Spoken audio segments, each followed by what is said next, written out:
Good evening बच्चों। तो आज 28 तारीख को, मतलब कि आज 28 जून को डीएसएसबी ने अपना दूसरा पेपर पीजीटी हिस्ट्री के लिए भी ले लिया है। उसके रिव्यूज़ भी आ गए हैं, तो वो मैं अभी थोड़ी देर में आपके साथ शेयर करूंगी।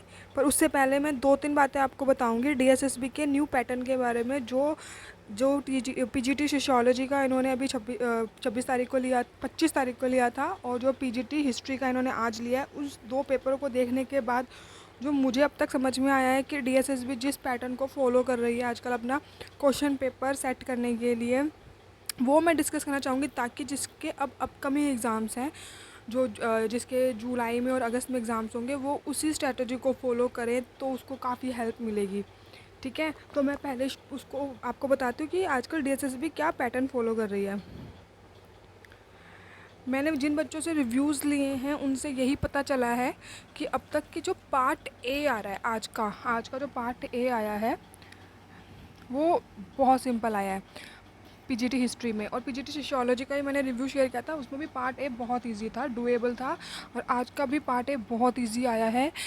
इसमें मैथ्स बहुत सिंपल थी, बहुत सिंपल थी, लिटरली सिंपल थी। मैंने रीजनिंग भी बहुत सिंपल थी। मैंने पिछली अपनी वीडियो में भी शेयर किया था कि बच्चे प्रीवियस ईयर के सेट, जो भी डीएसएसबी ने किसी भी पोस्ट के लिए पेपर लिया हो, वो अपना उसकी प्रैक्टिस कर लो, पार्ट ए उनका हो जाएगा। पार्ट ए में उनको डिफ़िकल्टी नहीं आएगी। प्रीवियस ईयर के पेपर उठा लो, सिर्फ टीचिंग के पोस्ट के लिए नहीं, चाहे डीएसएसबी ने किसी भी पोस्ट के लिए पेपर लिया हो, उठा लो वो पेपर और उनको सॉल्व करो। पार्ट ए उनका ईजीली हो जाएगा।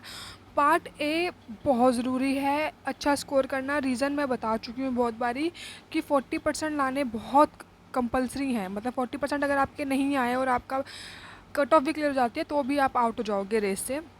और 100 क्वेश्चन आएंगे पार्ट ए में। अगर आपके इसी पार्ट ए में 80 नंबर आ जाते हैं, तो सोचो अगर आपका पार्ट बी में आपके 80 नंबर आ जाते हैं, जो कि क्वालिफाइंग नंबर हैं, और 80 इसमें, तो 160 आप कितने आगे हो जाते हो, कितने बच्चों से। ठीक है, तो पार्ट ए में अच्छा स्कोर करना बहुत ज़रूरी है। इसलिए नहीं कि पार्ट ए पे सब डिपेंड करता है, बट पार्ट ए हमारा ऐसा होता है जो हमें पता होता है कि अगर हमने क्वेश्चन अटैम्प्ट कर लिया और हमें पता है कि इसका आंसर हमारा आ गया, मैथ्स का, रीजनिंग का, इंग्लिश का, जीएस का या फिर हिंदी का, तो हमें पता है कि अगर हमारा सही है तो वो सही है, उसमें गैस वर्क की कोई गुंजाइश नहीं होती है। जैसे पार्ट बी में हम फिर भी बहुत गैस वर्क करते हैं, लेकिन पार्ट ए में हम गैस वर्क नहीं कर सकते। पार्ट ए में हम गैस वर्क नहीं कर सकते, क्योंकि जो आता है वो आता है और जो नहीं आता वो नहीं आता। सिंपल सी बात है। अब आता है पार्ट बी का रिव्यू। एज़ यूजुअल मैंने पीजीटी सोशियोलॉजी में भी आपको बताया था कि डीएसएसबी बहुत ही कॉम्प्लेक्स क्वेश्चन डिज़ाइन किए थे पीजीटी सोशियोलॉजी, और इस बार आज पीजीटी हिस्ट्री में भी वही सेम पैटर्न देखने को मिला है। यस, पीजीटी हिस्ट्री में भी सेम सोशियोलॉजी ऐसा पैटर्न देखने को मिला है। डीएसएसबी अब अपना पेपर इजी नहीं सेट कर रही है, जो सब्जेक्ट ओरिएंटेड है। क्योंकि देखिए पार्ट ए, क्योंकि उनको पता है पार्ट ए बच्चे स्मूथली कर लेते हैं, और जिस सब्जेक्ट के आप टीचर बनने जा रहे हैं उस सब्जेक्ट को डीएसएसबी लाइटली नहीं ले रही है। वो काफ़ी अच्छे से डिज़ाइन कर रही है उसके क्वेश्चन। जैसे कि जो आज का पीजीटी हिस्ट्री का जो पेपर आया है, उसमें उन्होंने mostly question world history and post independence से आए हैं। एंड पोस्ट इंडिपेंडेंस के भी काफ़ी क्वेश्चन ऐसे हैं जो अमेंडमेंट्स को लेकर हैं। तो समझ रहे हैं, अमेंडमेंट्स अगर बीच में आ गए हैं तो मतलब वो पॉलिटिकल साइंस हो जाती है, लेकिन स्टिल वो पीजीटी हिस्ट्री में क्वेश्चन पूछे गए हैं। तो इन दोनों की वेटेज बहुत ज़्यादा रही है आज के पेपर में। एशियन एंड मिडिवल से भी आए हैं, खिलजी से, और काफ़ी क्वेश्चन आए हैं, वो मैं आगे बताती हूँ आपको। लेकिन इन दोनों की वेटेज बहुत ज़्यादा रही है, बहुत ज़्यादा। और जैसा कि पीजीटी सोशियोलॉजी में मैंने बताया था ना आपको कि पीजीटी सोशियोलॉजी में मैंने बताया था आपको कि स्टेटमेंट्स वाले क्वेश्चन बहुत दे रही है डीएसएसबी।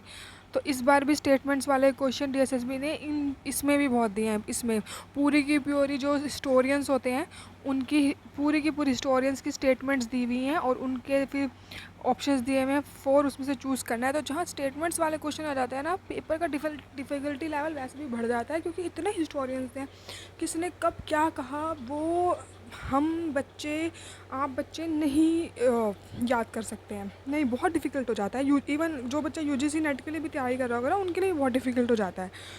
तो इसीलिए मैं बोलूँगी कि अब आप लोग अब सिर्फ एनसीईआरटी पे डिपेंड मत रहिए।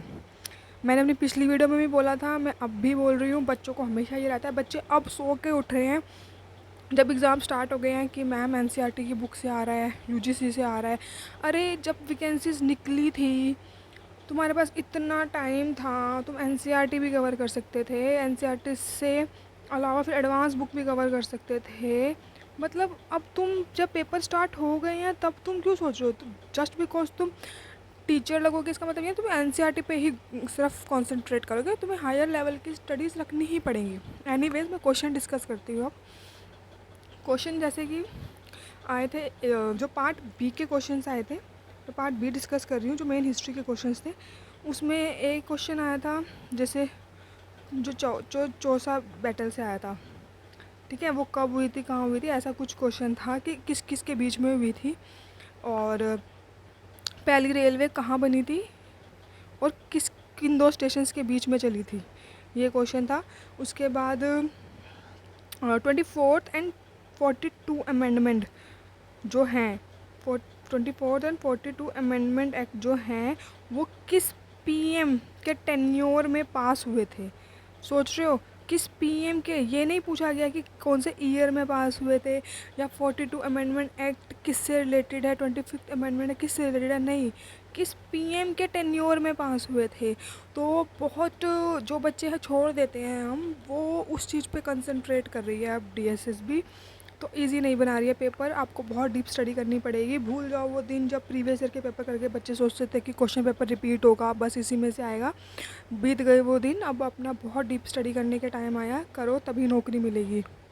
नालंदा यूनिवर्सिटी से क्वेश्चन था, नालंदा यूनिवर्सिटी पे क्वेश्चन था कि किसने जलाई थी, ठीक है। उसके बाद हड़प्पा सभ्यता से एक क्वेश्चन था, ठीक है, कि हड़प्पा सभ्यता से पहले कहीं पे ऐसे कुछ हड़प्पा सभ्यता से क्वेश्चन था।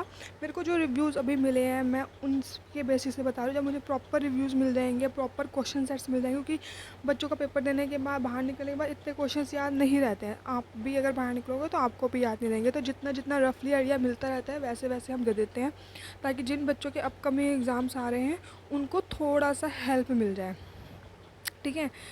इनसे क्वेश्चन था। उसके बाद कराची सेशन था। कराची सेशन के टाइम पे कौन प्रेसिडेंट था कांग्रेस का, ठीक है, ऐसा ये क्वेश्चन था कराची सेशन से। और मैंने बताया ना, वर्ल्ड हिस्ट्री से बहुत क्वेश्चन थे। वर्ल्ड हिस्ट्री में क्वेश्चंस अमेरिका पे थे, उसके बाद इंडस्ट्रियल रेवोल्यूशन पे क्वेश्चन थे काफ़ी सारे, और नेपाल से रिलेटेड एक क्वेश्चन था, नेपाल से रिलेटेड क्वेश्चन था। सोचो पूरा वर्ल्ड हिस्ट्री कवर किया है इन्होंने, पूरा।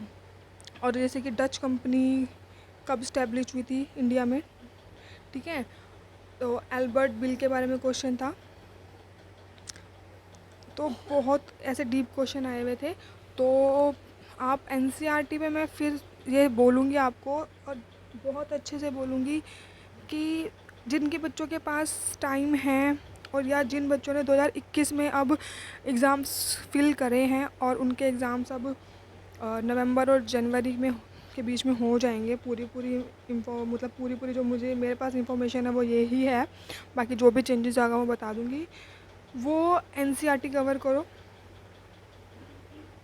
देन एडवांस्ड बुक्स, क्योंकि ये समझ में नहीं आएगी जब तक ये नहीं पढ़ोगे, और ये नहीं पढ़ोगे तो इस पे जाने का कोई फ़ायदा नहीं है, और इसके बिना गुजारा नहीं है।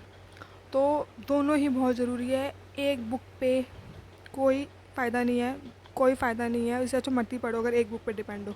बच्चे ये भी कह रहे हैं मैम प्रीवियस ईयर के यूजीसी के